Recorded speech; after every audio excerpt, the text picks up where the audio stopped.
साक्षी हो करके, जगत को प्रकाश देने वाला हो करके दोनों कैसे झूठ बोल सकते थे। इसीलिए बेचारी आंखें भ्रम में पड़ गई, घूमने लगी। तो मां पूछती है, कस्मान मृदमदान्तात्मन भवान भक्षितवान रहा।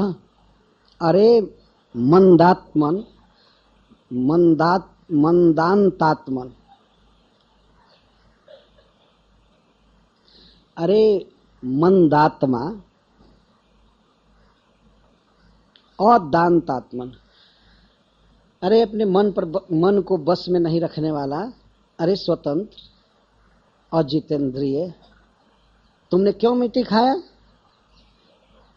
क्या तुमको खाने को नहीं मिलता है? क्यों खाया? मां ऐसे कृष्ण को डांट रही थी नीचे की तरफ मुंह करके, क्यों खाया? कस्माद मृदम भक्षितवान, क्यों खाया? तो कृष्ण तो कुछ बोल नहीं रहे हैं अभी, लेकिन उनकी आंखें नाच रही हैं, लेकिन मानो ये भाव व्यक्त कर रहे हैं कि कहाँ खाया। तो कहते रहा, एकांत में खाया है, सब बच्चों से छिप करके, और तुम एकांत में मिट्टी खा रहा था, खाया ना? क्यों खाया? अदान्तात्मन, अपने मन पर बस, अपने मन को अपने नियंत्रण में नहीं रखने वाला, मतलब स्वतंत्र। क्यों खाया?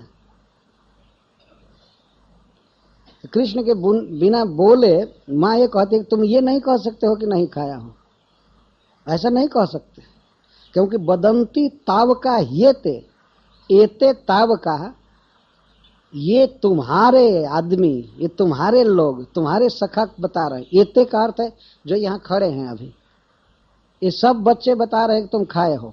क्यों खाए? हाथ पकड़ लिए। और कृष्ण को पूर्णतः भय हो गया है कि अब तमाचा चलाएगी, पीटेगी।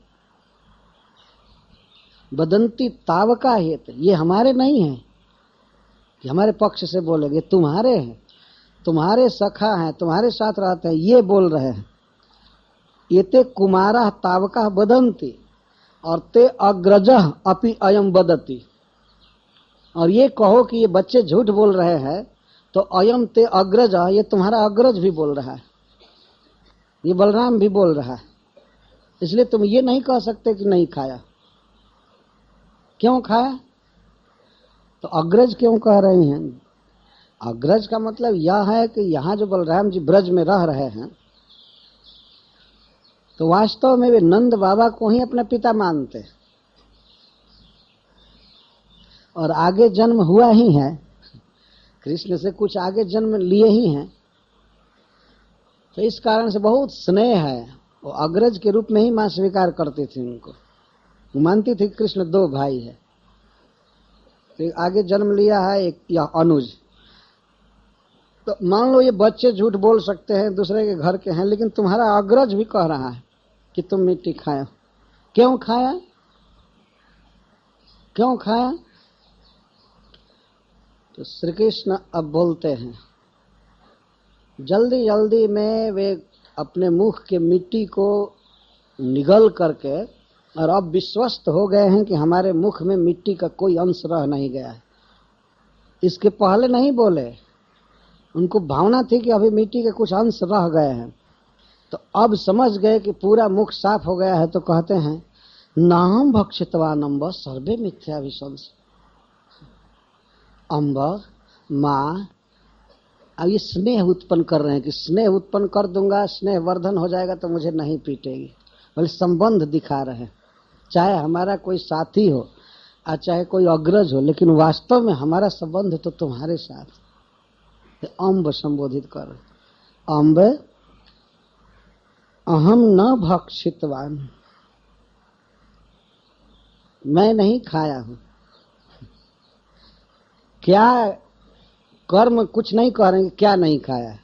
नाहम भक्षितवान, मैं नहीं खाया हूं, तो ऐसे बोल रहे हैं नाहम भक्षितवान, मैं नहीं खाया। सर्वे मिथ्याभिशंसिन। फिर मां कहने लगे, अरे बलराम भी कह रहा है, बच्चे भी कह रहे हैं, तो कहते हैं बलराम भाई है तो क्या इन लोगों से तुम भिन्न मत समझो, ये सब वही है। सर्वे में बलराम जी को भी शामिल कर रहे हैं। बलराम नाम भर के लिए हमारा बड़ा भाई है, लेकिन सर्वदा हमारे विरोध में ही रहता है। इनके कहने का आशय ये था। बलराम जी कभी कभी बहुत चिढ़ाते थे कृष्ण को। सब लोग गोरे हैं, नंद जी गोरे हैं, माँ जसोदा गोरी है, तुम काला, ऐसे तुम जन्म नहीं लिए हो, तुमको कहीं से खरीद करके लाए हैं। तो कृष्ण तो कहते थे, कहा करो यही ऋषि के मारे खेलन हो नहीं जा। मैं इस क्रोध के मारे तो मैं खेलने नहीं जाता, जब जाता हूं तो हमको काला कहता है। तो यहां पर कह रहे सर्वे सर्वे, और सब बच्चों को तो कह रहे हैं, सर्वे में बलराम जी को भी शामिल करके कह रहे हैं। कोई ऐसी बात मत सोचना कि बलराम भाई है, अग्रज है, इसलिए कुछ हमारे प्रति विशेष स्नेह रखता है, ऐसी बात नहीं है। सर्वे मिथ्या अभिशंसिना, ये जो भी आयोग लगाए हैं, अभिशंसा किए हैं, ये सब मिथ्या। अथवा सरस्वती जी बोल रहे हैं भगवान की जी पर, सर्वे अमिथ्याभिशंसिना, ये सब सत्य बोल रहे हैं। सर्वे के बाद अ लगा सकते हैं, सर्वे अमिथ्याभिशंसिना, मां सब सत्य बोल रहे हैं। और मैं ही नहीं खाया हूं, सर्वे सभी खाए हैं। एक अभी अर्थ, और अभी पता चला देंगे, अभी बता देंगे कि सब खाए हैं कि नहीं। सब तो उनके मुख में ही दिखाई पड़ेंगे, आगे वो दिखाएंगे। तो इसका एक अर्थ है कि मां मैंने ही नहीं खाया है, सब खाए हैं। लेकिन मूल अर्थ इसका यह है कि अम्ब अहम न भक्षितवान। और यदि सत्य गिरह, यदि मेरे सत्य बोलने पर भी तुम इनकी बातों को सत्य मान रही हो, यदि सत्य गिरह, अगर इनके वचन को तुम सत्य समझ रही हो, तो समक्षम पश्चिमे मुखम, तो मेरे मुख को सामने देख लो। जब मान लो मेरी बात पर तुमको विश्वास नहीं हो रहा है, यही बहुत सत्यवादी लोग हो गए हैं, बहुत सच बोल रहे हैं, मैं ही झूठ बोलने वाला। तो तुमको अगर इनकी बात पर ही विश्वास है, इनकी बात को सत्य मानती हो, तो मेरे मुख को सामने देख लो।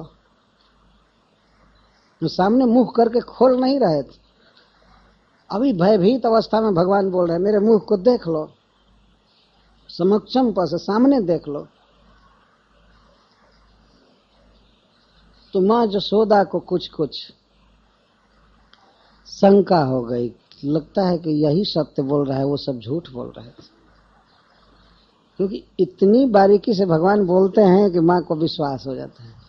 तब फिर भी वो एक बार तो छानबीन कर ही रही है। यद्देवं तरहि व्यादेहि, यदि ऐसी बात है तुम नहीं खाए हो तो व्यादेहि, बाओ मुख खोलो, मुखम प्रसारय, मुख खोलो। समक्षम पश्य में मुखम को कहकर श्री कृष्ण ऐसे मुख करके और मुंह खोले नहीं थे। तब मां जसोदा कहते ठीक है, यदि तुम नहीं खाए हो तो मुख प्रसारित करो, खोलो। भगवान ने देखा कब तो मुख खोलना पड़ेगा। तो भगवान ये दिखाना चाहते थे कि मुझे तो जो तुम डांट रही हो तो जानती नहीं हो हम कौन। वास्तव में भगवान की जो शक्तियां हैं वे मां जसोदा पर रंज हो रही थी कि भगवान को और इतना डांट डपट कर रही है, तो हम बता देते हैं कौन है। तो भगवान ने अपना मुख खोला। जब उसने कहा कि मुख खोलो तो भगवान ने ऐसे मुंह खोला। तब तक जसोदा मुख में देखी सारा जगत, सारा विश्व, और एक साथ, ऐसा नहीं कि टीवी के रील जैसा वो आ जा रहा है मिट रहा है, सारा जगत एक साथ देखा मुख में। और देख करके तो बिल्कुल आश्चर्यचकित हो गई, थरथर कांपने लगी। ये मैं क्या देख रही हूँ बच्चे के मुख में, ये क्या देख रही हूँ। सातत्र ददृशे विश्व, ये सारा विश्व देखने लगी। जगत स्थानु, चलने वाले जीव, अचल जीव, आकाश, दिशाएं, पर्वत, द्वीप, समुद्र, संपूर्ण भूमंडल, वायु, अग्नि, चंद्रमा, तारा, ज्योतिष चक्र, जल, तेज, नभस्वाद, आकाश यानी वायु, वियत और वैकारिक, तेजस इंद्रियाणि मन मात्रा गुणाश्रय तीनों गुण एतद विचित्रम सहजीव काल। यहाँ सह का अर्थ है कि सारा जगत एक साथ देखा, संपूर्ण जीव और काल स्वभाव कर्म आशय आदि के कारण जो भिन्न भिन्न जीवों की स्थिति है, इस जगत में जो जीव हैं भिन्न भिन्न प्रकार के हैं। भिन्न भिन्न प्रकार में कारण क्या है? काल स्वभाव कर्म आशय, ये भिन्न भिन्न प्रकार के जीव देखे। सुनो स्तनो वृक्ष विदारिता से ब्रजम सहात्मा नमवापसंका। तो अपने बच्चे के मुख में सब कुछ देख करके और तो बहुत शंका में पड़ गई। जा रही थी मारने पीटने जा रही थी, छानबीन कर रही थी कि मिट्टी खाया है तो मिट्टी उगलवा दो। थोड़ा सा मिट्टी उगलवाने जा रही थी तब तक पूरा भूमंडल है मुख में देख ली। अब तो हाथ छूट गया बच्चे का और वो सोचने लगी ये क्या मैं देख रही हूँ, हाय रे भगवान ये क्या देख रही। किन स्वप्न, ये तो चार चीज माँ यशोदा सोच रही है। किन स्वप्न, क्या मैं सपना देख रही हूँ? तो फिर विचार करके देखने लगी और जगह पर, गाय गोपी घर द्वार। तो फिर कहते ना सपना नहीं, क्या सपना देख रही हूँ। और फिर कृष्ण पर भी बड़े ध्यान से देखती है, वही बच्चा वो सब। तो जागृत और स्वप्न में अंतर वो मिला ली। लेकिन पहले सोची क्या मैं सपना देख रही हूँ? उत्देव माया अथवा किसी देवता की माया तो नहीं है। क्यों वा मदीयो बत बुद्धि मोह, कि मेरी बुद्धि का भ्रम है, कि मेरे बुद्धि में ही कोई भ्रम हो गया है, दूसरी बात मैं देख रही हूँ क्या हो गया। अथवा चौथा वितर्क करती है, अथो अमुष्य व ममार भकस्य, कहीं मेरे ही बच्चे का जन्म से ही कोई प्रभाव तो नहीं है। यही बात आकर के हृदय पर स्थायी जम गए। अमुष्यैव मवार्भकस्य, मेरे बच्चे इस मेरे बच्चे का ही कश्चन औत्पत्तिक आत्मजोग, जन्म से ही मैं कुछ विलक्षणता देख रही हूँ। उस दिन जब जम्हाई ले रहा था तो इसके मुख में सारा विश्व दिखाई दिया, आज पुनः सारा विश्व दिखाई दे रहा है। कहीं इस बच्चे की ही तो विशेषता नहीं है, कहीं यही तो भगवान नहीं है। देखिए ऐश्वर्य आकर के हृदय को दबाना चाहता है। उदित हुआ ऐश्वर्य। भगवान को कोई डांटे मारे तो भगवान की शक्तियां किस दिन काम आएंगी? सभी शक्तियों ने विरोध किया। क्या तुम समझती हो कोई साधारण बच्चा है? तो वे शक्तियां उदित कर रही हैं ऐश्वर्य को। देखी तो अब काहे को डांटने जाए और पश्चाताप करने लगी माँ यशोदा। इस सारे जगत को जो मैं इस बच्चे के मुख में देख रही हूं, लगता है यही ईश्वर है, यही भगवान है, इसके भीतर सारा जगत है। उसने वेद शास्त्र सुना था यशोदा ने कि भगवान के भीतर सारा जगत रहता है, लगता है इसी का है। अथवा उसने ये सोचा कि ये सब कुछ सारा जगत भगवान की माया द्वारा रचा गया है, विष्णु की माया द्वारा, और भगवान कृपा करके हमको पुत्र दिए हैं, और पुत्र में जो इतना बड़ा प्रभाव दिख रहा है सब भगवान की माया शक्ति है। लगता है वही इसके भीतर से प्रकट हो रहे हैं। अतः उनके चरणों में मैं प्रणाम करती हूँ, उनकी शरण में हूँ, वही मेरी गति है। अब पुत्र को डांटना डपटना छोड़कर भगवान की को प्रणाम करने लगे, मनाने लगे, हे भगवान हमको क्षमा कीजिए। आज तक जो मैं मानती थी कि मेरा पुत्र है, मैं ब्रजेश्वरी हूँ, ब्रज की स्वामिनी हूँ, नंद बाबा मेरे पति हैं, नंद महाराज मेरे पति हैं, और मैं अखिल गोप गोपी की मालकिन हूँ, ये सब हमारे बुद्धि का भ्रम था। अब मैं इसको अपना पुत्र नहीं मानूंगी। थोड़े काल के लिए बात आई, बहुत कम समय के लिए। या तो इसके पहले कुछ हरि सूर्य जी के वाक्यों से आस्वादन किया जाए। भगवान मिट्टी क्यों खाए? बच्चों ने शिकायत क्यों किया? पहले तो ये बात बता रहे, बच्चे क्यों जाकर माँ से कहे? एक उत्प्रेक्षा कर रहे हैं हरि सूर्य जी। अस्मान गृहीतैव रसोपभुक्तिम एतावदीशो विदधे धुनातु अस्मान प्रतार्य स्वयमा तनोति तद्वक्तुमस्य इतिजुक्तमुच। बच्चों ने सोचा कि अब तक जितना भी रसोपभुक्ति किया कृष्ण ने, रस की उपभुक्ति, रस खाया मतलब माखन दही दूध जो भी खाया इसको रसोपभुक्ति कहते। और रसोपभुक्ति, रसा उपभुक्ति और रस उपभुक्ति दोनों को संधि करने पर एक ही आएगा। तो अब तक जितना रस खाया तो हम लोगों के साथ खाया, और आज ये रसोपभुक्ति एकांत में कर रहा है, इसलिए इसकी शिकायत करनी चाहिए। क्यों अकेले खा रहा है? रसा को खा रहा है, रसा उपभुक्ति कर रहा है। रसा मतलब पृथ्वी। अब तक जब भी हम लोग रस खाए तो एक साथ खाए, चोरी किए खाए, और आज एकांत में रस खाने लगा, रसा को खाने लगा। तो शायद इसी से बच्चों ने जाकर माँ से कह दिया। ठीक है, बच्चे तो ये सोचे बलराम जी ने क्यों कहा? तो बलराम जी ने सोचा कि ये आए हैं पृथ्वी का भार उतारने के लिए, और वो सारी पृथ्वी मेरे सिर पर रहती है। तो बलराम जी ने थोड़ा व्यंग किया माँ से जा करके, ये सोचा कि ये भार उतारने के लिए आए हैं तो ये 2-4 ग्राम मिट्टी खाने से भार उतरेगा, ऐसे तो भार उतरेगा नहीं।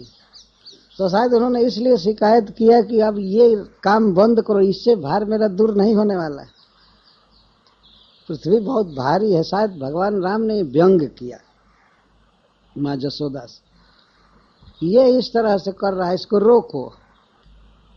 असली भूभार हरण जो करना है वो करना चाहिए, ऐसे नहीं करना चाहिए थोड़ा थोड़ा धूल खाने से पृथ्वी हल्की हो जाएगी, ऐसा नहीं है। अच्छा,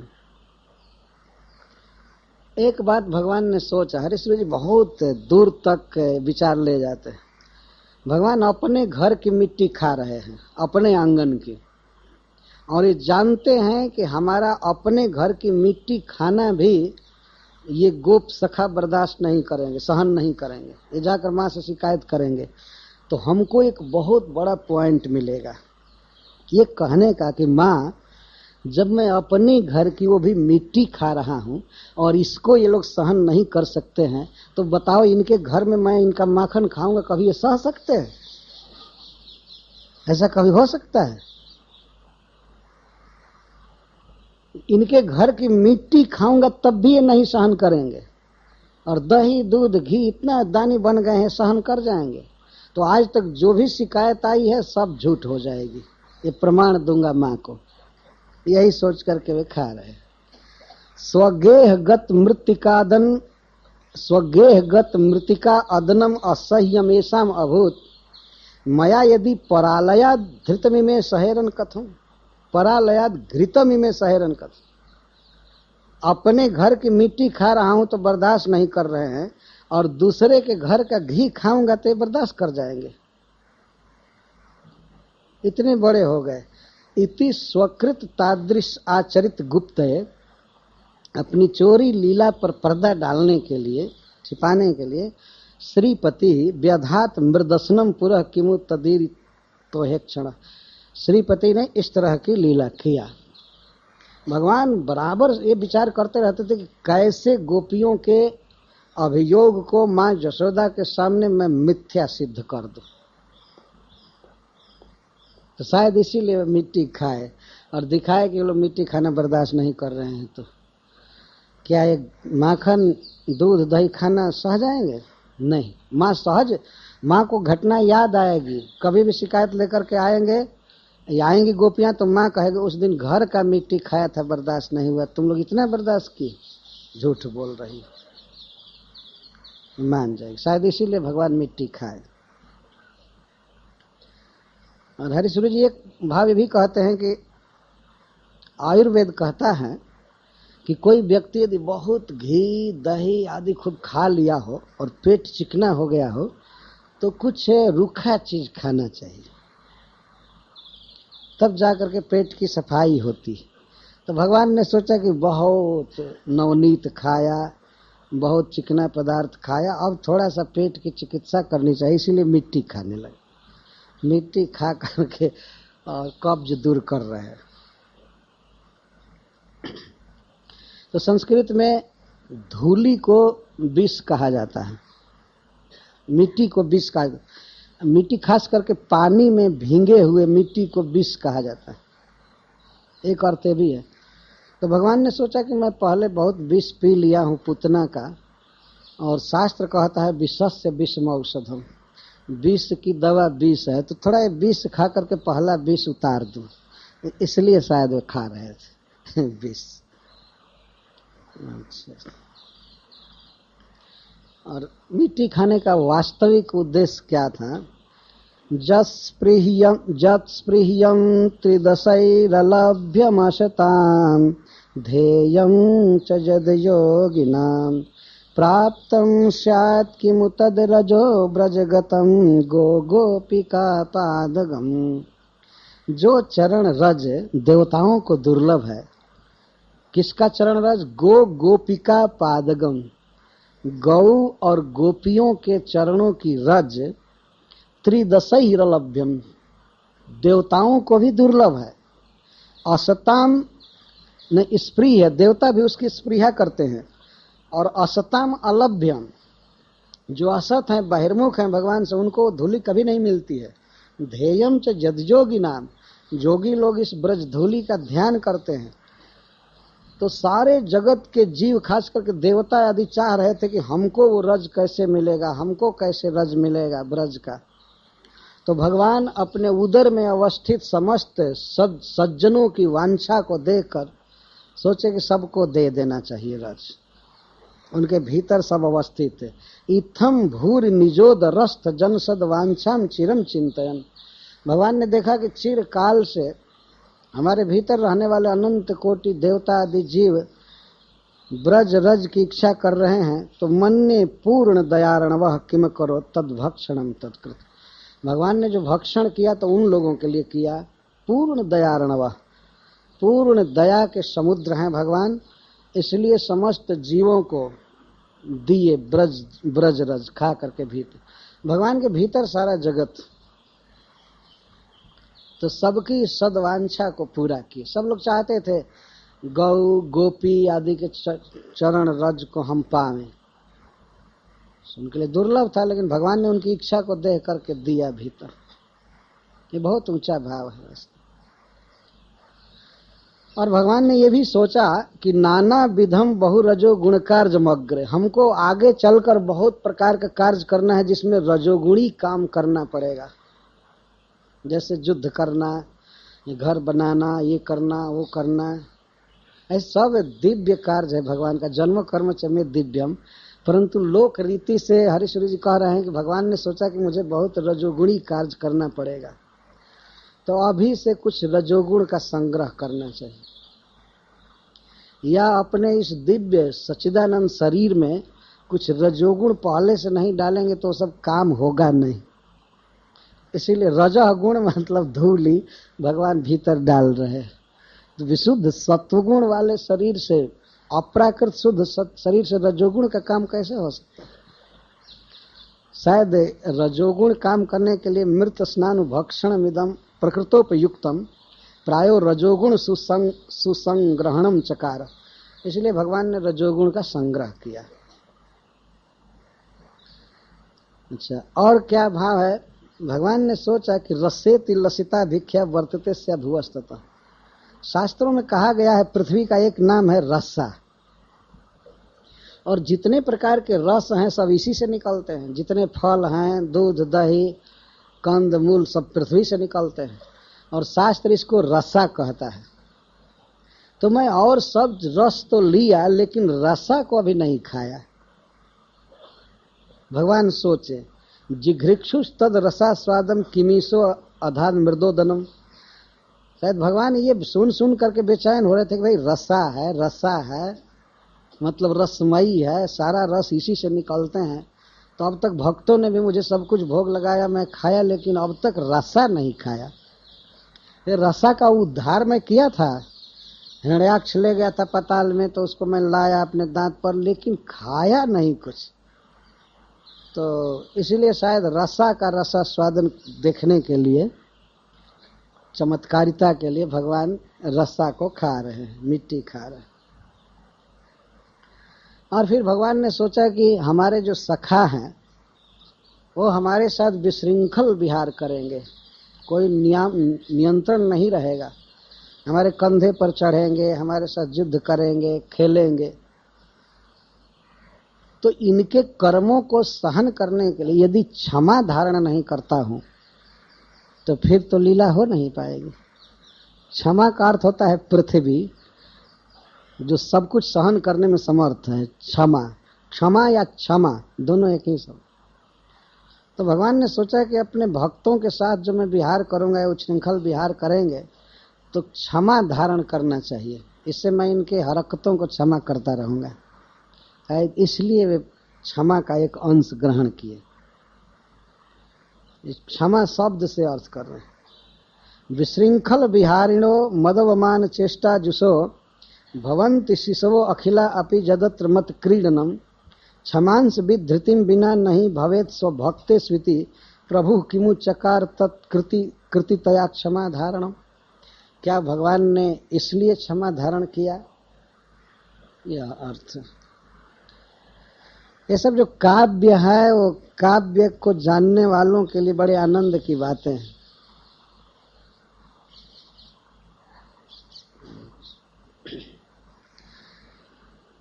अच्छा, इसके बाद तुरंत ही भगवान विश्व रूप दिखाने वाले हैं माँ को, मतलब मिट्टी खाने के बाद तत्काल विश्व रूप दिखाने वाले हैं।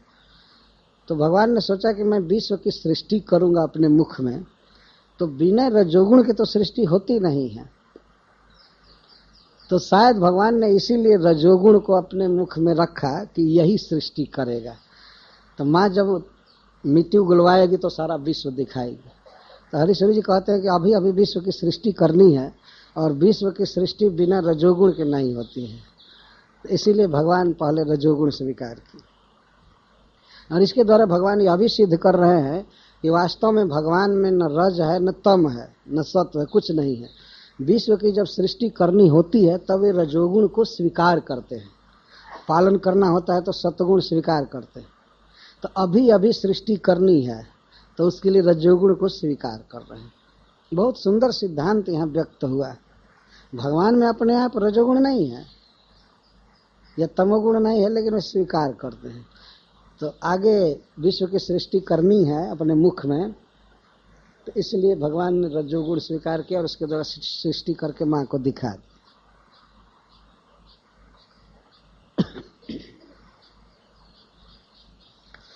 फिर भगवान कहते हैं कि मय्ये व सर्वार प्रतिभावनाये मान्या ही ते में त्रुति किम वाच्यम। जो सब तरह से मुझ में अपनी भावना अर्पित कर दिए है, मेरी भक्ति में रत है, मेरी सेवा में, तो वे मेरे लिए मान्य हैं, आदरणीय है। इसमें तो कहना ही क्या है। मुख्यम तदीयांघ्रि रजोपि में स्यादित्यच्युतोधात स्फुटमात रेणु। उनका चरण रेणु मेरे जीवन का मुख्य है। वे तो मान्य हैं ही, और उनके चरण का जो रेणु है, धूलि है, वो मेरे लिए मुख्य है। हमारे जीवन में उसका सबसे बड़ा महत्व है।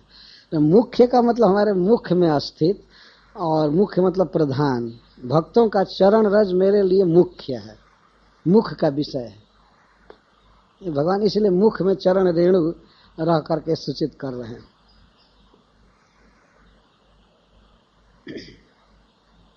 और भगवान ने यह भी सोचा कि जैसे भगवान के दांतों में मिट्टी लगी थी, तो उस समय जब खा रहे थे मिट्टी से ही तो दांत से ही तो खा रहे थे। तो दांत को द्विज कहा जाता है संस्कृत में। ये दो बार जन्म लेता है, एक बार दांत टूट जाता है, दूसरी बार जन्म लेता है, तो दांत को द्विज कहा जाता है। तो भगवान ने सोचा कि मैं जो अवतार लिया हूं, तो इस जगत के जो द्विज हैं वे लोग तो पूजा पाठ आदि में लगे रहते हैं, सत्वगुण उनमें रहता है, तो वे लोग किसी असुर आदि का संहार नहीं करते हैं, ये सत्वगुण में रहते हैं। भगवान ने सोचा कि सारे ब्राह्मण यदि सत्वगुण में रहेंगे, द्विज सारे सत्वगुण में रहेंगे, तो फिर इस जगत में असुर संहार करना मुश्किल होगा।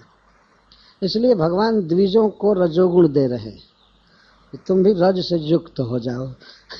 दांतों को, अपने द्विजों को वे रजोगुण दे रहे हैं। एक अर्थ ये लिख।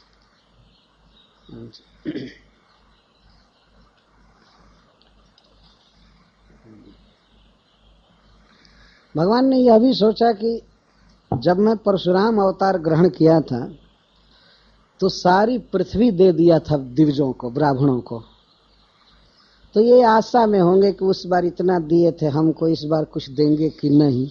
इसलिए भगवान ने ब्राह्मणों को कुछ पृथ्वी का अंश दे दिया। तो ठीक है, रख। भगवान परशुराम क्षत्रियों का वध करके और संपूर्ण भूमंडल ब्राह्मणों को दे दिए, द्विजों को। तो भाई किसी को कभी कुछ मिल जाता है तो देने वाले आदमी से वो व्यक्ति आशा रखता है कि पहले दिया है तो इस बार भी कुछ देगा। तो एक बार पूरा पृथ्वी दे दिया और इस बार आ करके एकाध चटाक धूली न दे तो कैसा होगा। तो भगवान ने सोचा कि उस बार संपूर्ण पृथ्वी दे दिया था तो कुछ तो अंश देना चाहिए, इसीलिए मिट्टी का अंश द्विजों को दे रहे थे, ब्राह्मणों को अर्पित कर रहे हैं। इसलिए ये भाव है। बहुत सुंदर सुंदर उत्प्रेक्षाएं हैं। और ऐसे अब अंतिम भाव कह रहे हैं कि सम दृष्टिर विशोषति नोत्तमाधम वस्तुनि व्यंजयन इति सश्रीषो गव्यवन मृदमादद। जो उत्तम लोग होते हैं उनके दृष्टि में कोई विषमता भेद नहीं होता है, सम दृष्टि होते हैं, वस्तु उत्तम हो चाहे मध्यम है। इसीलिए भगवान गव्य की तरह मृत खा रहे, गव्यवन मृदमाददे। गव्य मतलब गो से निकला हुआ रस, दूध, दही, घी, इसको गव्य कहते। तो जैसे गव्य खाते थे वैसे मिट्टी खाते हैं। बड़े लोगों के दृष्टि में कोई भेद नहीं होता है कि अच्छी वस्तु है बुरी वस्तु। तो सम दृष्टि में तो भगवान सबसे बड़े हैं। तो इसलिए उन्होंने दिखाया कि मैं समदृष्टि हूँ, समदर्शन है, चाहे माटी हो चाहे दूध हो, हमारे लिए सब समान, इसलिए खा रहे। माँ यशोदा ने कृष्ण को जब डांटना चालू किया तो हाथ क्यों पकड़ी? क्या कारण था कि हाथ पकड़ी? तो हरिश्री जी कहते हैं मृद भुक्ति साधन कर एवेति जानती। वो जानती थी कि मिट्टी खाने में कर सहायता किया है, हाथ सहायता किया है, इसलिए ये भी अपराधी है। यदि हाथ मदद नहीं किया होता तो मुख में मिट्टी ये खाता कहाँ से? तो इस हाथ से मिट्टी उठा उठा करके बच्चा खाता। तो हाथ सहायता किया है, इसलिए पहले हाथ को दंडित किया, पकड़ा हाथ। ये ठीक बात है। तो इस प्रकार के बहुत ही सुंदर सुंदर भाव हैं। भुक्ता मृद भवतेति, माँ हाथ पकड़ कर पूछती है, भवता मृद भुक्ता, निश्चित तुमने खाया है। भुक्ता मृद भवता इति गोप शिशवो जलपंती रामादयो। राम प्रधान गोप शिशु सभी बता रहे हैं कि तुमने मिट्टी खाई है। और नेति तुम भणसी, और तुम कह रहे हो कि नहीं। अति तत्र कतमो विश्रम्भणियो मया, मैं किसकी बात मानो, किस पर विश्वास करूं? माँ ने कहा ये सब कह रहे हैं कि तुमने खाया है और तुम कह रहे हो कि नहीं खाया हूं। तो भगवान ने सोचा अच्छा तो क्या करूं कि मेरी बात पर माँ विश्वास कर जाए। तो हरिश्री जी कहते हैं भगवान ने सोचा उपाय। इत्थम मातृ गिरम निशम्य भगवान तत्संशयोच्छित है। उसके संशय का उच्छेदन करने के लिए भगवान ने तुरंत विश्वास्यता प्रकट किया। विश्वास्यता का अर्थ होता है, आस्य का अर्थ है मुख, और विश्व माने विश्व। विश्वास्यता मतलब जिसके मुख में विश्व की स्थिति है। माँ और भगवान ने सोचा कि अब तो तत्काल विश्वास्यता प्रकट करना है ना, विश्वास्य। तो बड़ा सुंदर भाव है वास्तव में। आस्य का अर्थ है मुख और विश्व का अर्थ है विश्व, जिसके मुख में विश्व है। और विश्वास्यता, भगवान ने सोचा कि कहीं उनकी बात पर विश्वास न करो, और वे अपने मुख में विश्वास्यता दिखा दे तो ठीक है, मैं तो दिखा दिया। तो मुख्य मेरा जो विश्वास्यता है वो मुख्य है। मुख्य मतलब प्रधान, उन लोगों का गौर है, वो झूठ बोल रहे हैं। मुख्य मतलब मुख में, मुख में विश्वास्यता दिखा दिया। मुख्य विश्वास्यता, विश्वास्य, विश्वम आस्य, विश्व प्लस आस्य विश्वास्य, ये तो विद्वानों के चिंतन का विषय है। वास्तव में जो इन शब्दों को समझते हैं, भगवान ने कितना दूर से सोच करके कमाल किया। ये तो और कोई उपाय नहीं देखा तो तत्काल विश्वास्यता कर दिया।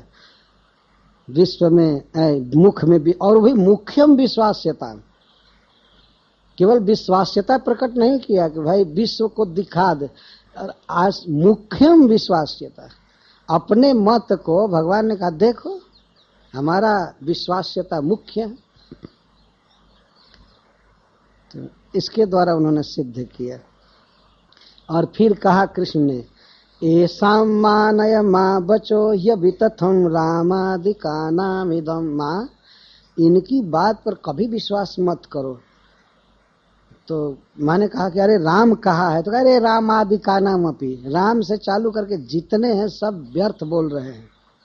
मातर मद वचनम तवे तथा जत सत्य वक्तास्मि हम, मैं सत्य वक्ता हूँ। कस्मात सत्य मदो वधार्जमिति चेत, अगर तुम यह कहो कि कैसे मैं तुम्हारी बात सत्य मानूं, अवेक्षताम तन्मुख्य स्थितिरित्य दर्श्य दशो किम विश्वमास्ये प्रभु। तो मुख्य स्थिति भगवान ने दिखाया, विश्वासता, उसी को फिर कह रहे हैं। फिर भगवान ने सोचा कि सारा विश्व मुख में दिखाऊं। एक बार तो कह दिए मैं नहीं खाया हूं, और बाद में लगाए थे सर्वे मिथ्याभिशंसिनः। तो भगवान ने सोचा कि सर्वे को अगर मैं अपने साथ जोड़ करके बता देता हूं तब भी एक काम चल जाएगा। मैंने ही नहीं खाया, सबने खाया है। इसलिए भगवान ने विश्व रूप दिखाया कि देखो सबने खाया है। विश्व रूप दिखाने का यह कारण था कि माँ ये लोग कह रहे हैं कि मैंने मिट्टी खाया है, लेकिन ये सब खाए हैं, देखो मेरे भीतर, इसलिए दिखाया। और फिर माँ जब डांटने लगी तो कहे माँ मैं खाया नहीं हूँ, मैं तो तुम्हारी गोद में हूँ। जैसे तुम्हारा दूध पीता हूँ वैसे थोड़ा पृथ्वी जी का दूध पी लिया। तुम भी धरा हो और ये भी धरा है, तो मैंने सोचा कि ये भी मेरी माँ है तो मैं इसका भी थोड़ा सा दूध पी लिया। तो मैं देखता था कि ये केवल नाम की धरा है कि सचमुच में धरा है। जसोदा जी का नाम भी धरा था। एक अर्थ हरीश्वर जी एक किए कि माँ मैंने सोचा कि ये धरा ये भी है और तुम भी धरा हो, तो मैं थोड़ा अंतर जानना चाहा कि ये नाम भर की धरा है कि सचमुच मेरी माँ है, यशोदा है। तो इसीलिए मैं इसका मिट्टी थोड़ा खा रहा था, तुम्हारे दूध जैसा मैं थोड़ा सा चबा रहा था, लेकिन अब नहीं खाऊंगा, ये नाम भर की धरा है। तुम असली माँ हो मेरी, असली हो, ये भाव था। तो माँ यशोदा ने देखा सारे विश्व को, तो वितर्क करने लगी। तो 4 प्रकार के तर्क की। तो अंत में उसको भगवान की भगवत्ता का आभास हो गया, अथवा ये भाव हुआ कि भगवान नारायण इसके भीतर आत्मस्वर्ज प्रकाशित कर रहे हैं, अपना ऐश्वर्य दिखा रहे हैं। तो वो अफसोस करने लगती है। अहम ममासौ पतिरेश में सुतो, अहम मैं ब्रजेश्वरी हूँ, ब्रज की ईश्वरी हूँ, और असौ मम पति, ब्रजराज मेरे पति हैं, ऐसा में सुतो, ये मेरा पुत्र है, और ब्रज के समस्त धन की स्वामिनी मैं हूँ। गोपियाँ, गोप और गौएं ये सब मेरे हैं। जिनकी माया से इस प्रकार की कुमति मुझे घेरी है, वही मेरी गति। भगवान के ऐश्वर्य को देख करके किंचित काल के लिए माँ के मन में जो मातृ भाव था, वात्सल्य भाव था, वो तिरोहित हुआ हल्का से।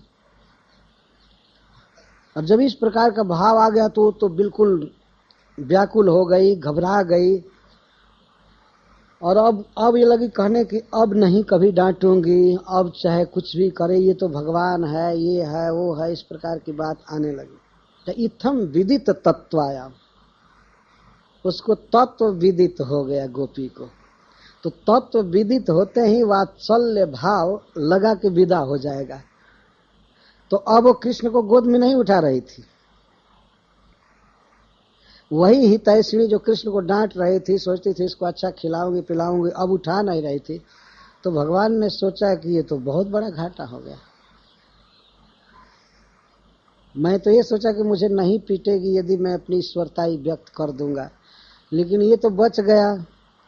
मैं पीटा नहीं गया, लेकिन अब जो मुझे दूध पीने को मिलता था, इतना बड़ा प्रेम मिलता था, ये तो अब कुछ नहीं मिलेगा। तो भगवान अपने को फीका मानने लगे, इसलिए उन्होंने तुरंत पुत्र स्नेहमयी अपनी माया चलाया। माया का यहाँ अर्थ है मोहन शक्ति।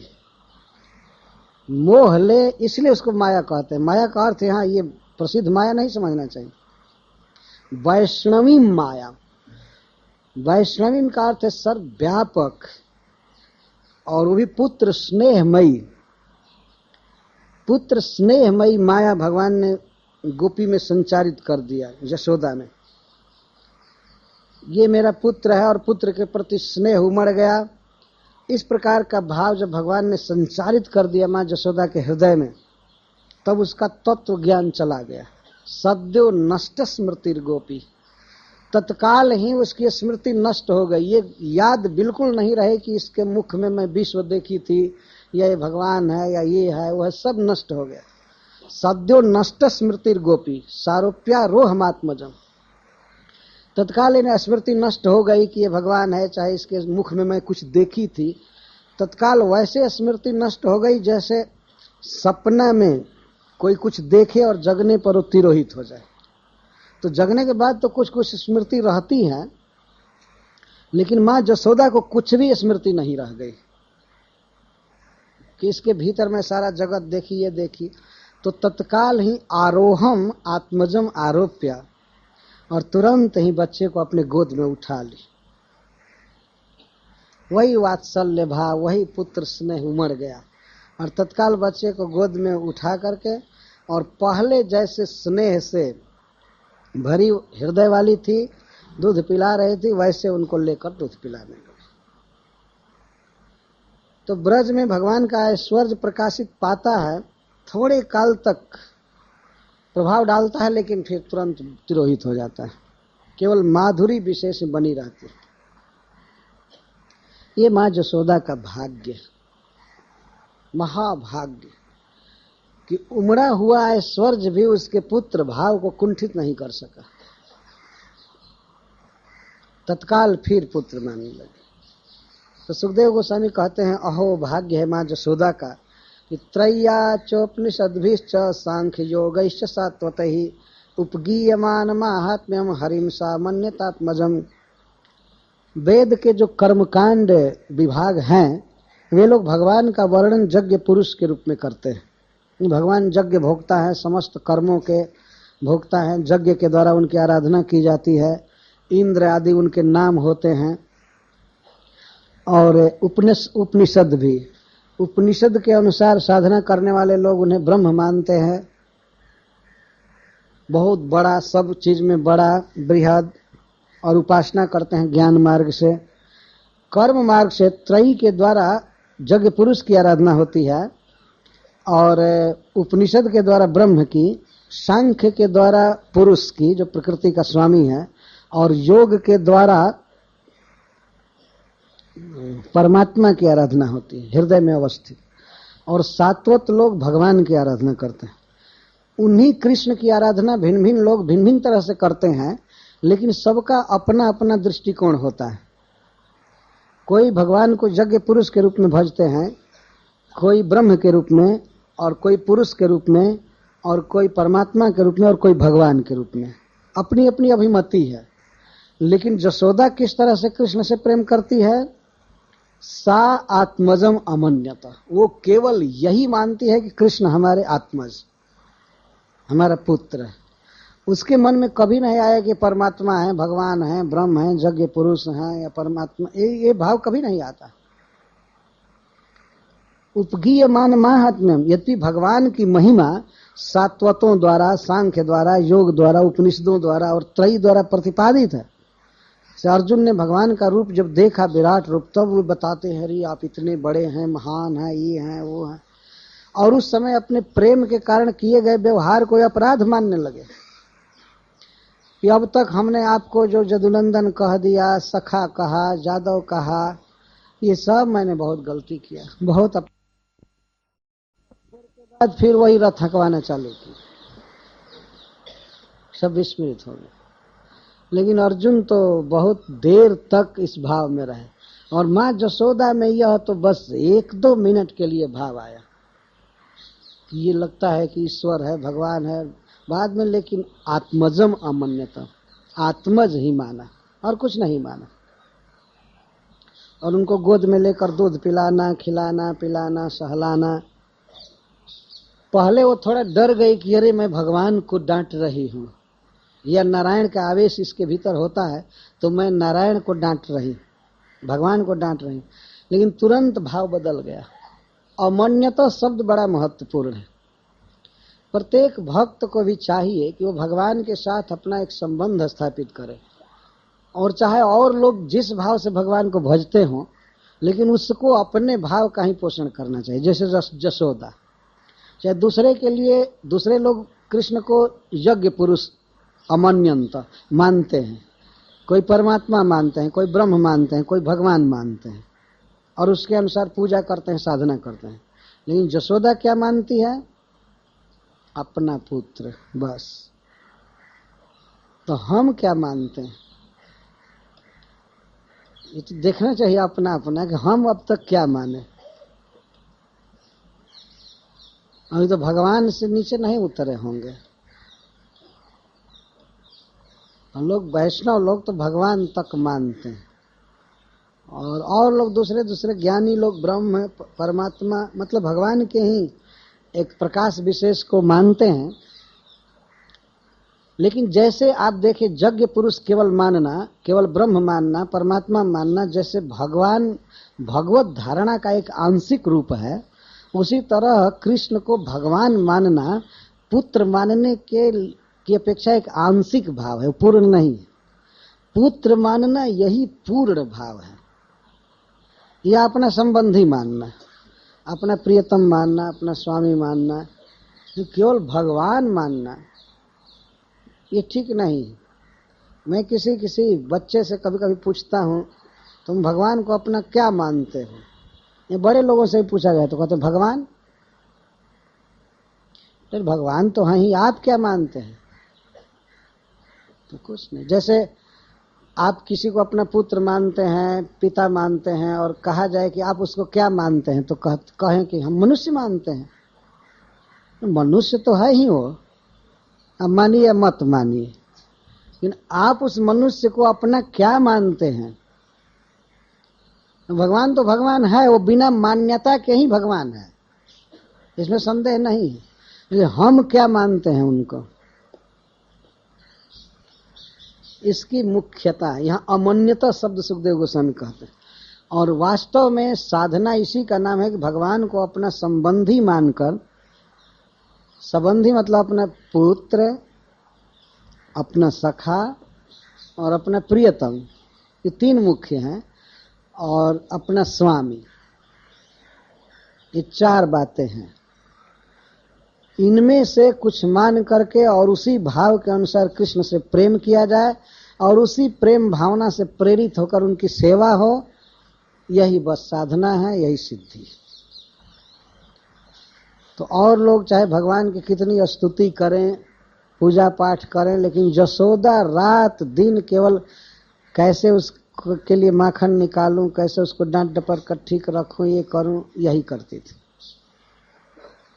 शायद जसोदा ने कभी भी कृष्ण की आरती नहीं किया होगा, ओम जय जगदीश हरे कह करके।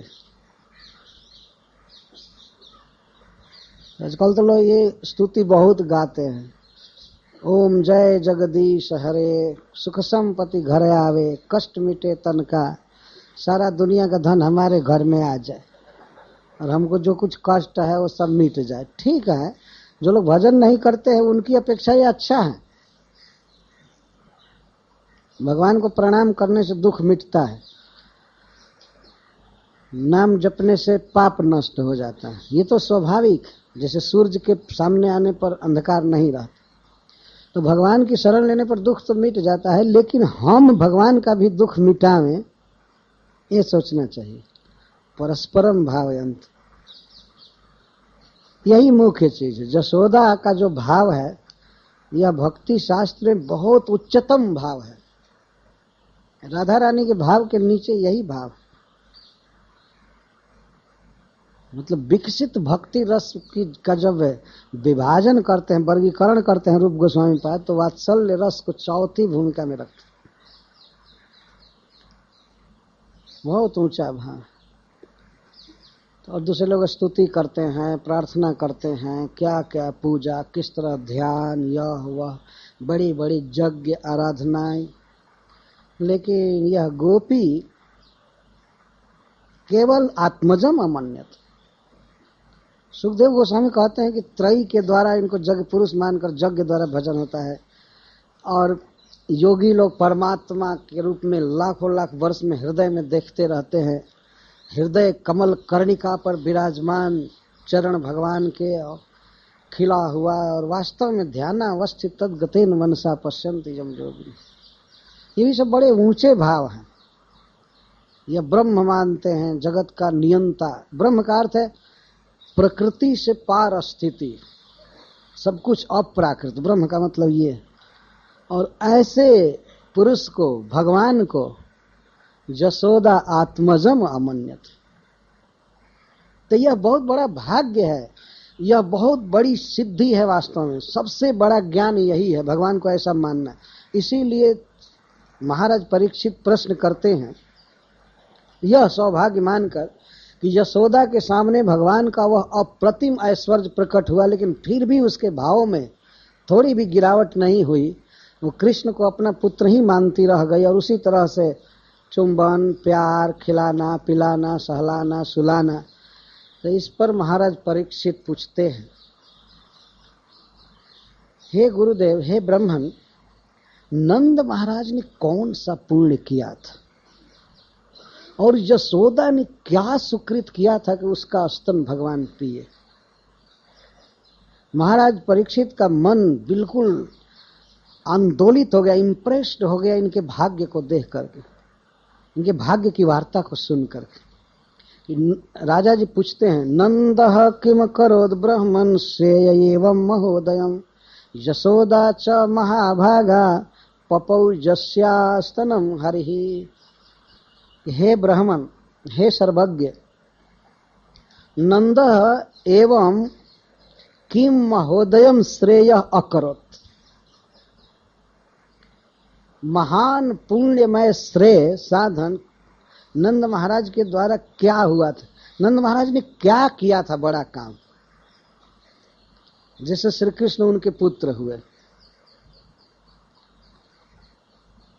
यह जो सुख उनको मिला नंद महाराज को और यशोदा को, श्री कृष्ण को दूध पिलाने का और पुत्र भाव से उनके पालन का, यह जो उनको महासौभाग्य, महासुख मिला, यह किस पुण्य का फल था? उन्होंने क्या किया था?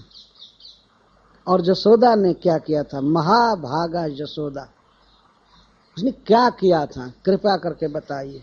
यह क्यों महाराज परीक्षित पूछ रहे हैं कि उसी प्रकार का सुकृत मैं करूंगा। जानकारी हो जाएगी तो इस जन्म में नहीं कर सका तो भावी जन्म में करूंगा, अथवा और लोग जो जीवित रहेंगे वे सुन लेंगे तो वही सुकृत करेंगे। जैसे कृष्ण को अपने पुत्र के रूप में वे माने। इस संसार में देख रहे हैं, किसी भी माता पिता के लिए, किसी भी मनुष्य के लिए किसी बच्चे को पुत्र मान लेना कितना स्वाभाविक है। पता नहीं है कि कहाँ का बच्चा है, पहले कहाँ जन्म लिया था, लेकिन इस बार आ गया बच्चा अपने गोद में, गर्भ में रह गया माँ के, इसके बाद गोद में आ गया, तो स्वाभाविक प्रीति हो जाती है, जब पहले से कोई परिचय नहीं है। कहाँ का था, किसका बच्चा पहले था, किस योनि से आया, लेकिन केवल इस देह का संबंध हो गया तो आदमी की देखिए प्रीति उसमें। तो क्या इस तरह की प्रीति भगवान में नहीं हो सकती है? यदि किसी का पुत्र भगवान बन करके आ गए तो ऐसी ही प्रीति होगी, और अब वास्तविक स्थान पर, वास्तविक अधिष्ठान में प्रीति होगी, वास्तविक जगह पर जहां होनी चाहिए। इसका अर्थ है कि जीव में प्रीति करना, स्नेह करना, ये स्वाभाविक है, ये लाना नहीं है बाहर से। जैसे कोई बच्चा होता है तो बच्चे से प्रेम करने की जो प्रवृत्ति मनुष्य में है वो कहीं बाहर से नहीं सीखता है, ट्रेनिंग नहीं दिया जाता है। बच्चा गोद में आया, गर्भ में आया, स्वाभाविक स्नेह होने लगता है। ये दूसरे जीवों में भी है, गाय में, पक्षी में। बच्चे होते हैं पक्षी के तो लाला करके चारा देता रहता है, चुगाती रहती है माँ। गाय बच्चे का पालन करती है, दूध पिलाती है। तो जीव में कुछ बातें स्वाभाविक है, और स्वाभाविकता का मूल आधार क्या है? इसलिए कि कृष्ण से जीव का वह मूल संबंध है, बिल्कुल स्थापित है, वह मूल में वो पड़ा हुआ है, वो चीज है। इसलिए अपने वास्तविक आश्रय को न पा करके दूसरे में वो विकीर्ण हो रहा है। जब कृष्ण पुत्र रूप में नहीं मिले हैं तो दूसरा मिला है तो उसी में चलो, उसी को खिलाना पिलाना सहलाना करना। तो आदमी चाहे तो अपनी वात्सल्य प्रीति को भगवान में ढाल सकता है।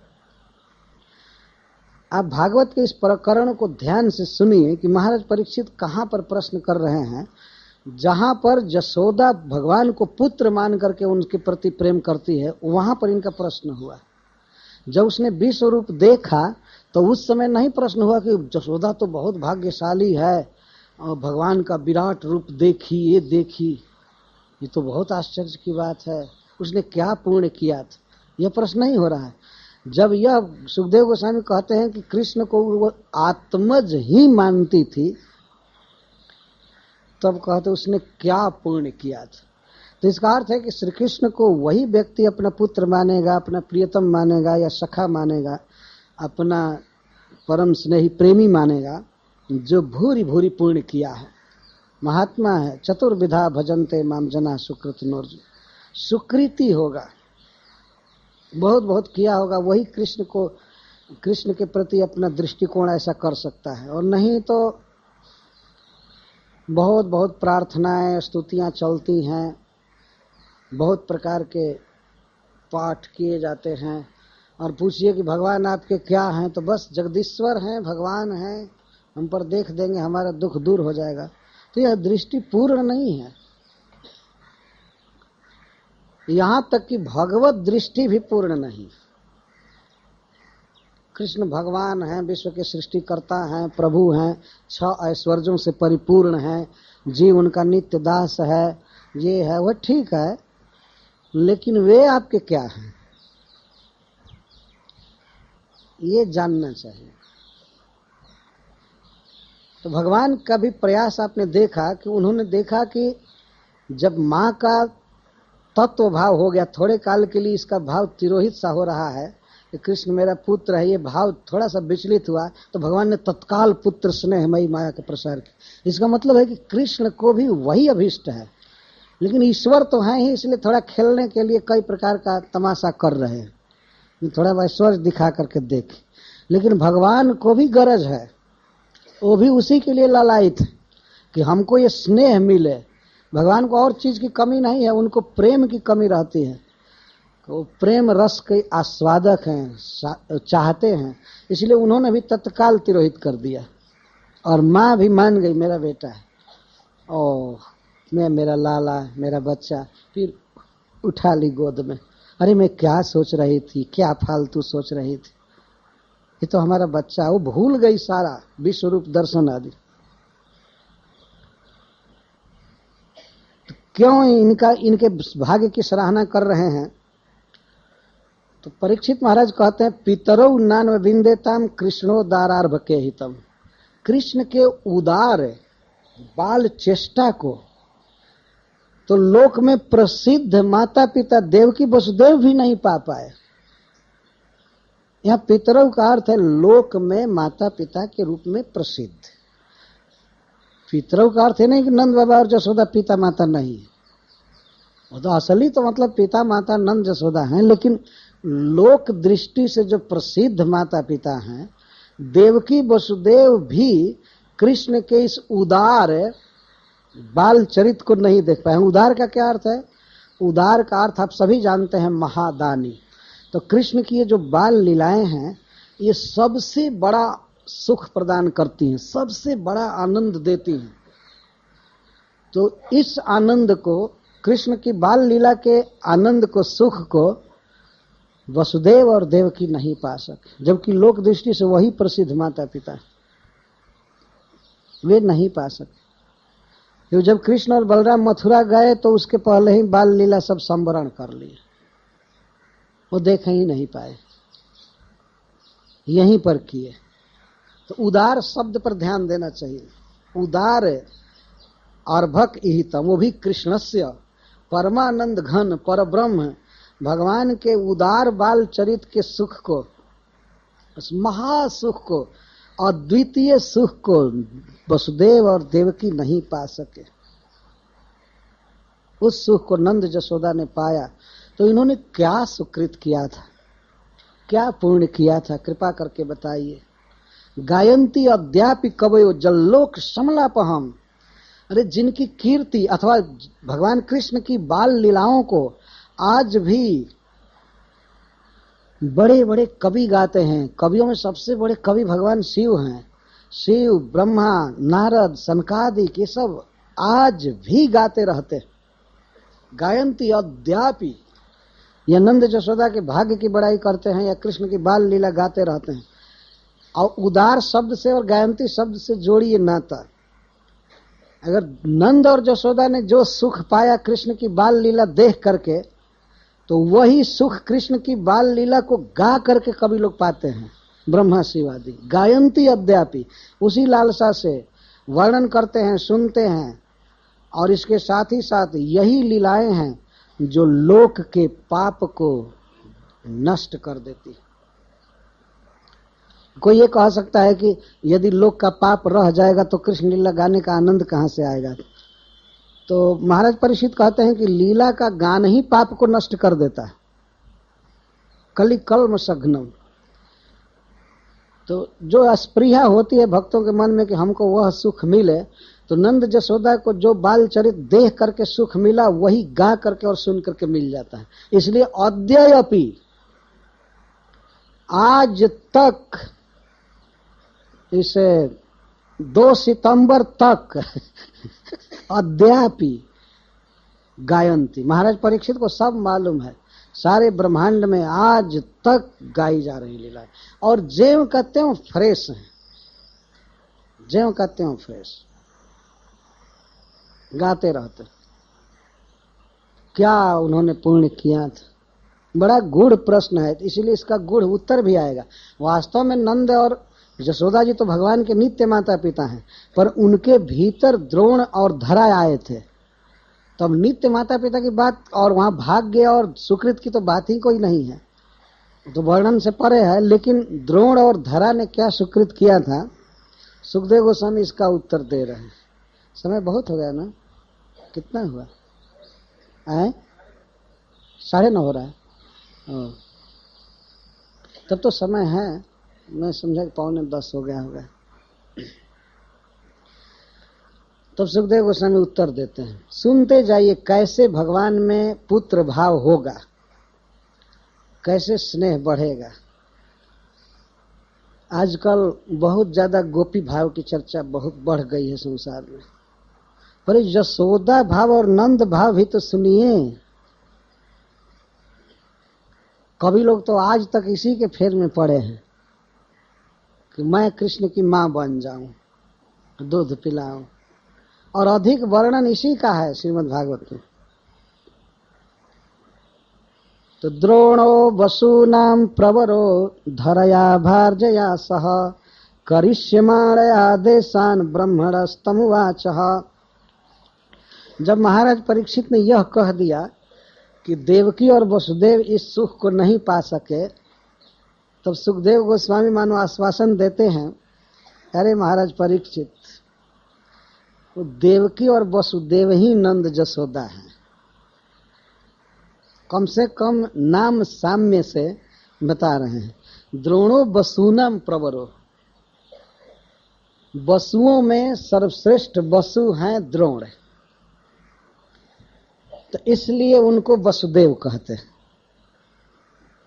जो वसुओं में सबसे श्रेष्ठ हैं वे हैं वसुदेव। जैसे नरों में जो सर्वश्रेष्ठ होता है उसको नरदेव कहते हैं। तो वसुनाम प्रवर, वसुओं में जो प्रकर्षण वर श्रेष्ठ हैं वे हैं वसुदेव। उनका नाम था द्रोण। तो द्रोण नाम के एक वसुदेव हैं वसुओं में श्रेष्ठ, और धरा नाम की उनकी पत्नी थी। तो इन दोनों ने ब्रह्मा जी के आदेश को स्वीकार किया। ब्रह्मा जी ने इनको कहा कि तुम सृष्टि करो, तो उनके आदेश को स्वीकार किया, अथवा इनको एक आदेश हुआ। ये पुराणांतर में कथा है। ब्रह्मा जी ने आदेश दिया धरा और द्रोण को कि तुम लोग पृथ्वी पर जाओ और गोपालन करो, गोरक्षा करो। ये दोनों प्रजापति वसु थे। वसु समझ रहे हैं, देवताओं में एक जाति होती है। तो देवलोक के निवासी थे, और वैसे शुरू से ही भगवान के परम भक्त थे, और ब्रह्मा जी इनके गुरु थे। तो ब्रह्मा जी से एक बार उन्होंने पूछा कि हम आपकी क्या सेवा करें। तो ब्रह्मा जी ने कहा कि आप लोग जाओ भूमंडल पर और गोपालन करो। तो ये दोनों ब्रह्मा जी के आदेश को स्वीकार किए, और ब्रह्मण आदेशन करिष्यमाण, ब्रह्मा जी के आदेश को जब करना चाहते थे तो उन्होंने ब्रह्मा जी से एक स्पेशल विनय किया, प्रार्थना किया। जातयोर्नौ महादेवे भुवि विश्वेश्वरे हरौ, भक्ति स्यात् परमालोके जजांजो दुर्गतिम तरेत। भुवि जातयो नौ, जब हम लोग पृथ्वी पर जन्म लें गोप के रूप में, तो महादेव में, हरि में, विश्व के ईश्वर में हमारी परमा भक्ति होनी चाहिए।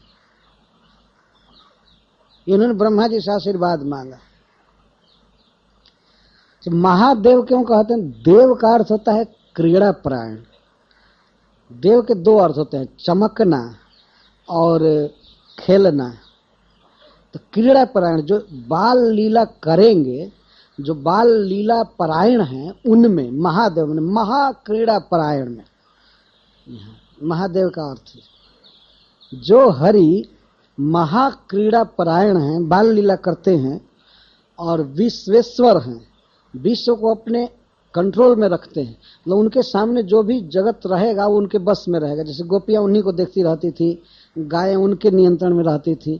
तो सबको बस में रखने वाले, सबको आकृष्ट करने वाले, सर्व मनोहर भगवान में, जो अपने बांसुरी से, अपने बाल लीला से सबको अपने बस में रखते हैं और महाक्रीड़ा परायण हैं, ऐसे भगवान में हमारी परमा भक्ति होनी चाहिए। परमा माने, परमा का अर्थ है कि अब उससे बढ़ करके कोई भक्ति न हो। और भक्ति मतलब प्रेम। हमारी परमा भक्ति होनी चाहिए, परम प्रेम, जिसके द्वारा कोई भी व्यक्ति अनायास ही दुर्गति को पार कर जाता है। यह दुर्गति का अर्थ है कि भगवान में यदि ममता के अलावा और कोई दूसरा भाव हो तो ये सब दुर्गति है। दुर्गति का अर्थ यहाँ नरक भोग आदि ही नहीं है। दुर्गति मतलब, गति मतलब जीव का स्वरूप। जीवेरा स्वरूप है कृष्ण नित्य दास। स्वरूप और गति एक कहता है। तो जो जीव की दुर्गति क्या है कि वो दूसरे को अपना पुत्र मान रहा है, दूसरे को अपना प्रियतम मान रहा है, ये कर रहा है, वो कर रहा है, या भगवान का भी भजन करने चला तो उनको भगवान मान लिया, ब्रह्म मान लिया, और ये कर लिया, दूर का भाव है। ये सब दुर्गति। ऐसा प्रेम होना चाहिए कृष्ण में कि हम और सब दुर्गति से पार हो जाए। तो ब्रह्मा जी ने पूछा कि ये क्या मतलब है, आप लोग, आप क्या चाहते हैं? तो आगे के श्लोक में प्रकट हुआ है कि ततो भक्तिर भगवती पुत्री भूते जनार्दने।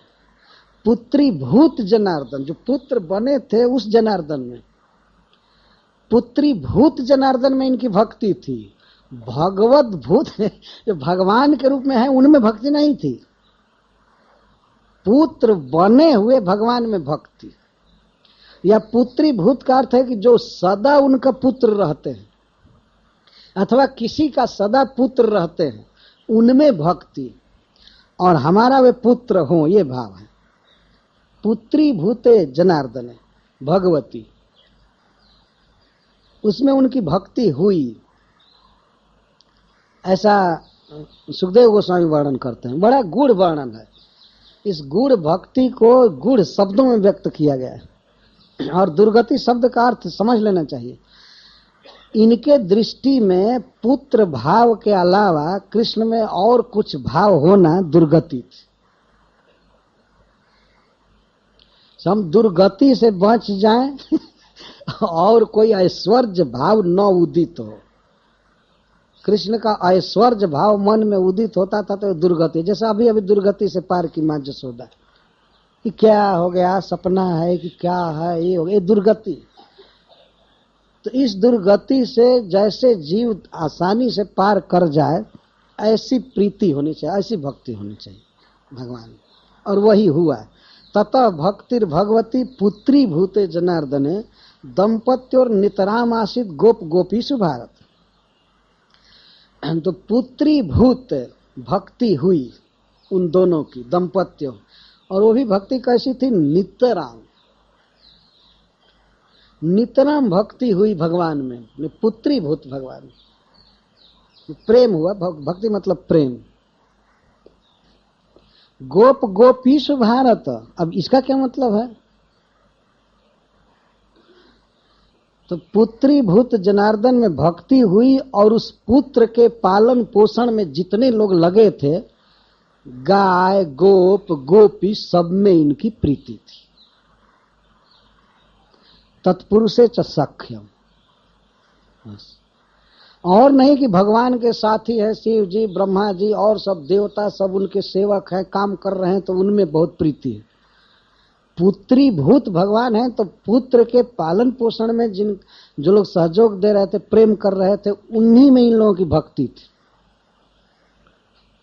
उन्हीं से प्रेम था। अच्छा, ये तो इनकी तो भक्ति थी ही। अतः कृष्णो ब्रह्मण आदेशम सत्यम कर्तुम ब्रजे भी। भगवान ने देखा कि ब्रह्मा जी तो हमारे सबसे बड़े भक्त हैं इस ब्रह्मांड में, हमारी सेवा करते हैं, सृष्टि करते हैं। अगर उन्होंने कुछ कह दिया है, आशीर्वाद दिया द्रोण और धरा को, तो ब्रह्मा जी के आदेश को सत्य करने के लिए श्री बलराम के साथ कृष्ण ये सब लीला करने लगे। उनके भक्ति से तो प्रभावित थे ही, मुख्य अर्थ वो है। धरा और द्रोण की भक्ति के बस में होकर किए, लेकिन उनको यह भी बात याद आती थी कि ब्रह्मा जी ने आशीर्वाद दिया है, तो ब्रह्मा जी का प्रिय करने के लिए भी यही करते हैं। वसन ब्रजे वसन सह राम, विभु का अर्थ सर समस्त लीला करने में समर्थ विभु। बलराम के साथ ब्रजे वसन तेसाम प्रीतिम स्वलीलया, और ब्रजवासियों को अपनी लीला द्वारा आनंदित करने के लिए ब्रज में रहने लगे। ये मतलब ये सब लीलाएं करने लगे। प्रीतिम चक्र, ये अर्थ प्रीति कर्म है। लीलया तेसाम प्रीतिम चक्र, प्रीति उनको सुख दे रहे थे। भगवान कृष्ण की इस बाल लीला के पीछे सबसे बड़ा उद्देश्य था ब्रजवासियों को सुख देना, अनंत सुख देना। तो इस तरह भगवान ने सुख दिया, नंद जसोदा को ही नहीं, तेसम बहुवचन में, और सबको, गोप गोपी नंद जसोदा सबको सुख दिया। तो उनको सुख दिया बाल लीला द्वारा, और हम लोगों को सुख दे रहे हैं श्रवण कीर्तन द्वारा।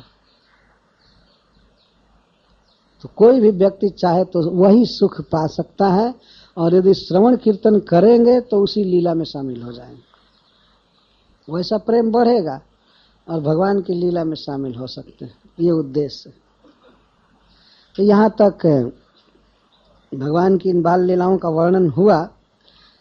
तो जो अपने वो कृष्ण को अपना पुत्र ही मानती थी, इसलिए रात दिन पुत्र का हित कैसे होगा, इसकी चोरी की आदत कैसे छूटेगी, कैसे स्वस्थ रहेगा, माता रात दिन यही सोचा करती थी, इसी काम में लगी रहती थी।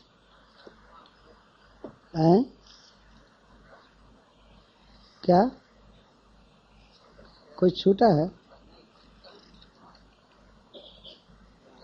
ओह छूट गया। हाँ, अस्तु इति उक्तः स भगवान ब्रजे द्रोण महाजसा यज्ञ नंद इति ख्यातो जसोदा साथ धारा। तो ब्रह्मा जी ने जब वर दिया तो वही द्रोण जी नंद महाराज हुए और धरा उनकी पत्नी जसोदा के रूप में हुई, तो उनकी भक्ति हुई। तो यहाँ बहुत महत्वपूर्ण बात है कि गुरु के आशीर्वाद से भगवान में भक्ति हुई, लेकिन शिष्य पहले ही ललायित है, मांगा है कि जब हम जन्म ले वहां तो हमारी पुत्री, हमारी इस तरह परमा प्रीति होनी चाहिए जिससे हम ऐश्वर्य भाव की दुर्गति से बच जाए। चक्रवर्ती पाजी कहते हैं कि भक्ति में, विशुद्ध मधुर भक्ति में ऐश्वर्य का उदय होना ये उनके लिए दुर्गति, तो उस दुर्गति से हम पार हो जाए। ये अर्थ सुन करके संसार के लोग आश्चर्यचकित हो जाएंगे, ये दुर्गति है। भगवान को हम ईश्वर मानते हैं तो भाव हृदय का संकुचित हो जाता है, वो विकसित नहीं होता है। और जो हृदय का खुला भाव, जो ढल ढल प्यार आता है पुत्र में, वो भगवान में थोड़े आ जाएगा। तो भगवान की मंगला आरती में भी आदमी खड़ा हो और बच्चा अपना जन्मा हुआ यदि अपने कंधे पर हो, तो फिर भी जो प्यार अपने बच्चे में होता है वो आंखें भर रहती है मूर्ति पर, वो होती नहीं। तो भगवान चाहते बल्कि तुम दूसरे को वैसे देखो, हमको कंधा पर रखो, गोद में रखो, वो ठीक है। भगवान ये चाहते हैं। तो वे भी सुख लिए नंद जसोदा के भाव का, वात्सल्य प्रेम का, और सुख दिए। दाता तो हैं ही, सबसे बड़े दानी हैं, महाबदानी। सुख लिए सुख दिए। ऐसा नहीं है कि ये सुख दे दिए उनको ज्यादा, वो ऋणी नहीं रहेंगे, कुछ भी दें ऋणी ही रह जाएंगे, क्योंकि देंगे क्या? ब्रह्मा जी कहते हैं इनके पास अपने अलावा और है क्या? तो अपने को तो पुतना को भी दे दिए, तो उनको क्या देंगे? मतलब परस्पर वशीकारिता सूचिता, दोनों के ऋणी रहें हमेशा। नंद जसोदा सदा प्रेम से सेवा करते रहते हैं और भगवान सेवा लेते रहते हैं। कृष्ण अपनी बाल लीला से उनको सुख देते हैं और वे कृष्ण को सुख देते हैं, खिलाकर पिलाकर सुलाकर डांट डपट करके बंधन करके, जैसे भी कृष्ण को सुख देते हैं। तो माँ जसोदा के भाव की पराकाष्ठा, वात्सल्य प्रेम की सीमा अगले अध्याय में दिखाई जाएगी, और भगवान के भी प्रेम वशित्व को, कि प्रेम के वश में है, उसकी भी सीमा दिखाई जाएगी कि किस तरह जसोदा के वे अधीन हैं और किस तरह जसोदा उनसे प्रेम कर रही। दाम बंधन उखल बंधन लीला, तो इसको हम दोपहर के बाद प्रारंभ करेंगे। हरे कृष्ण। हाँ, पूर्ण के पहले तो उनकी लालसा थी, और पूर्ण यह किया कि उन्होंने ब्रह्मा जी के आदेश का पालन किया। ऐसे थे ये, पहले से ही परम भक्त थे, ये चाहते थे कि भगवान हमारा पुत्र बने, पहले से ही चाहते थे। लेकिन अब सुखदेव गोस्वामी क्या पुण्य वर्णन करे, कोई किसी पुण्य का फल थोड़े है कि पुण्य वर्णन करे। ये तो भक्ति का फल है, इसलिए उनकी भक्ति का, उनकी लालसा का वर्णन किए, और ब्रह्मा जी के आशीर्वाद का।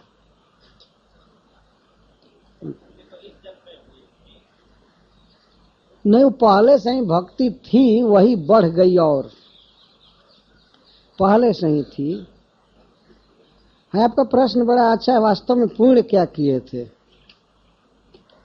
लेकिन शायद ये वर्णन से परे है, तो सुखदेव गोस्वामी कुछ कह नहीं सके।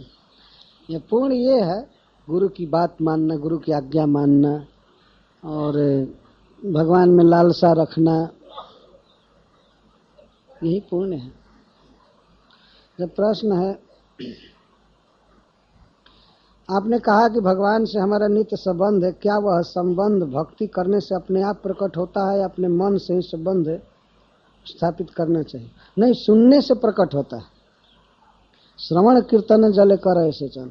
जब हम इस तरह भगवान की समस्त लीलाओं को सुनते हैं तो जो हमारा नित्य भाव है वो भाव मुख्य रूप से प्रकट होगा।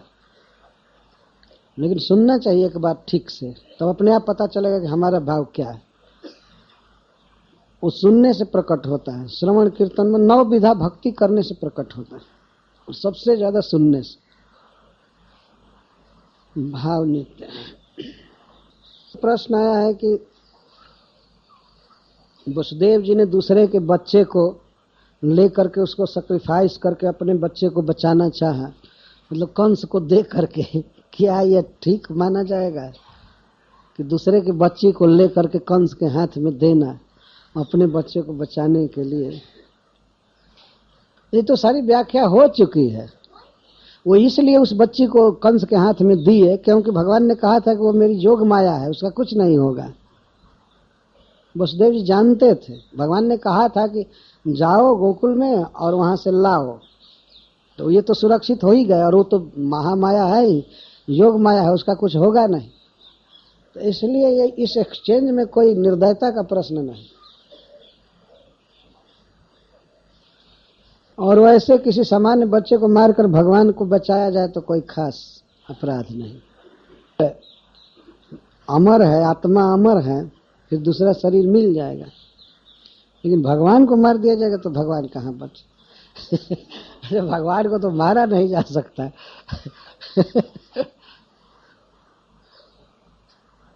वो वसुदेव जी जानते थे इस बात को, इसीलिए वो एक्सचेंज किए, नहीं तो नहीं किया। और कोई प्रश्न? हरे कृष्ण हरे कृष्ण। ओम नमो भगवते वासुदेवाय।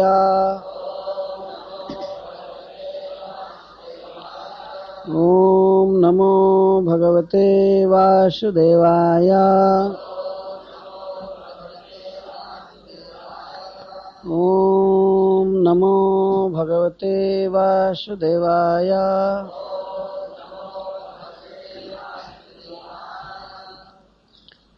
एकदा गृहदासीषु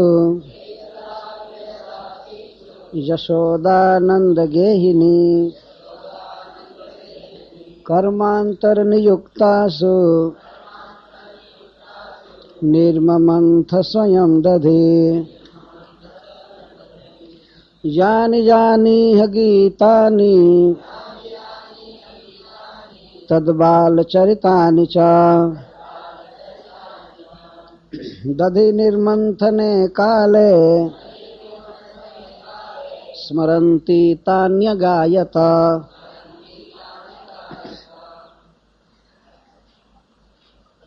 शुक उवाच। श्रील सुखदेव गोस्वामी ने कहा, एकदा एक समय गृहदासीषु गृहदासियां यशोदा नंद गेहिनी नंद महाराज के घर की स्वामिनी कर्मांतर नियुक्तासु दधि मंथन के अतिरिक्त अन्य कार्यों में नियुक्त किए जाने पर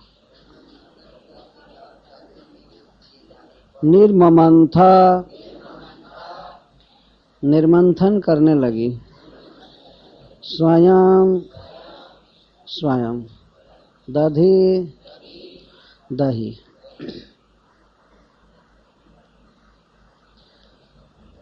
तो हम लोग जो सोच रहे हैं कि कल बहुत लोगों को अवसर मिल जाएगा, लेकिन लगता नहीं है अवसर मिलेगा। इसीलिए मैं आज से ही अवसर देना। गोपियों के बारंबार उलाहना आते रहते थे प्रतिदिन। तो माँ ने एक बार मन में बहुत चिंता किया, यशोदा ने, कि लगता है कि हमारे घर का नवनीत माखन अच्छा नहीं होता है। इसी कारण से मेरा पुत्र परगृह में जाकर चोरी करने लगा, खाने लगा। बारंबार यह अभियोग आवे कि उसका पुत्र आज इस घर में पकड़ा गया, यहाँ उपद्रव किया, यहाँ उपद्रव किया, तो माँ तो जान गई कि वो जाता है रोज और अपने घर में माखन अपार है, दही है, दूध है, लगता है कि दूसरे के घर का अच्छा होता है, इसी कारण से जाता। और उधर भगवान कृष्ण ने भी ये सोचा कि मैं सब सुख पाया, लेकिन माँ मुझे ताड़ना नहीं दे रही है, भर्त्सना नहीं कर रही है। भगवान तरसने लगे कि कब मुझे डांटा जाएगा, कब ताड़ना दिया जाएगा और मुझे बंधन में डाला जाएगा। एक भक्त टीकाकार कहते हैं कि भगवान अनादि काल से भगवान हैं, ईश्वर हैं, ब्रह्मा शिव इंद्र आदि को कंट्रोल करते हैं, नियमन करते हैं। तो भगवान के मन में ये लालसा होती रहती थी कि मैं भी किसी के अधीन जरा बन करके देख। सबको तो अपने अधीन रखा हूं, लेकिन क्या कोई ऐसा है जो मुझे अपने अधीन रखे और मुझे बांधे, उसके बंधन में मैं रहूं। तो यह सुख पाना चाहते थे भगवान। तो एक बार की बात है, एकदा, दा का अर्थ होता है समय, एक समय, एकदा नंद गेहिनी जसोदा, नंद महाराज के घर की स्वामिनी यशोदा अपने घर के दासियों को कर्मांतर नियुक्तासु, अन्य कर्मों में लगा दी। बात यह थी कि उस समय इंद्र याग महोत्सव आने वाला था, दीपावली के तुरंत बाद। और यह जो घटना घटी है उखल बंधन की, यह दीपमालिका के दिन की है, जिस दिन दिवाली पड़ती है, दीपक दिखाए जाते हैं। तो घर की दासियों को जशोदा ने काम धंधा में लगा दिया कि इंद्र को अर्पण करना है बहुत बड़ा बड़ा प्रसाद, इसलिए तुम जाओ, वो बनाओ, ये बनाओ, वो बनाओ, वो बनाओ। तो अनाज कूटना था, पीसना था, मिठाइयाँ बनानी थी। तो बहुत बड़ा उत्सव था, होता था प्रत्येक वर्ष।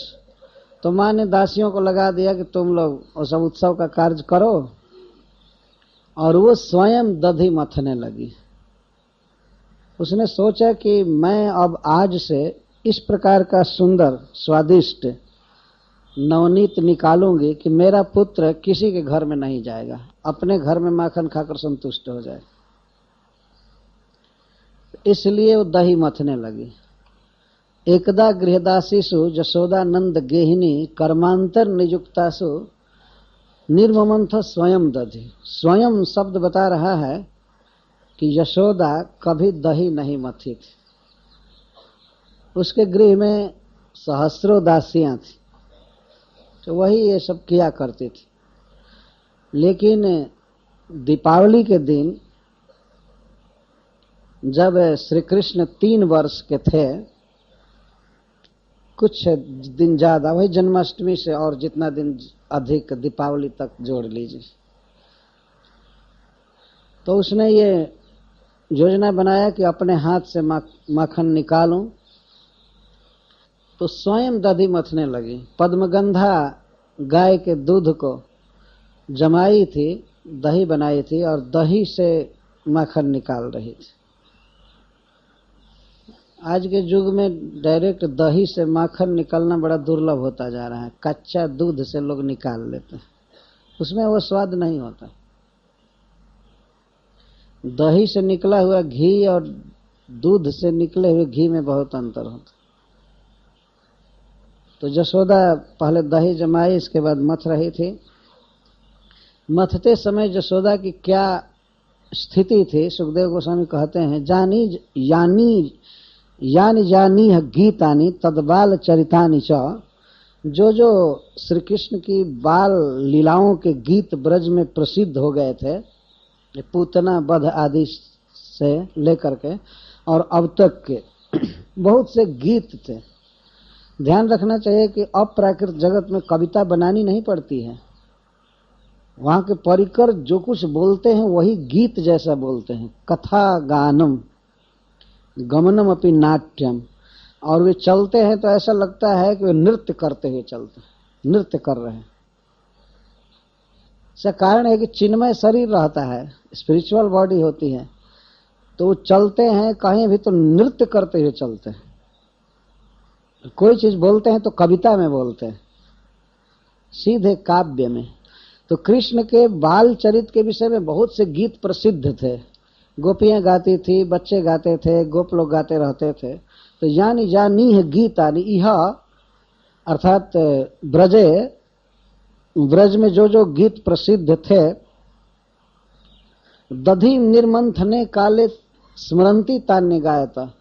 तो दही मथते समय माँ जसोदा कृष्ण की उन लीलाओं की याद किया करती थी, हमेशा उसके मन में वो लीलाएं याद आती थी, और जो जो लीलाएं याद आती थी उन्हीं को गाया करती थी, गा रही थी दही मथते समय। माँ जसोदा को बड़ा सुख मिल रहा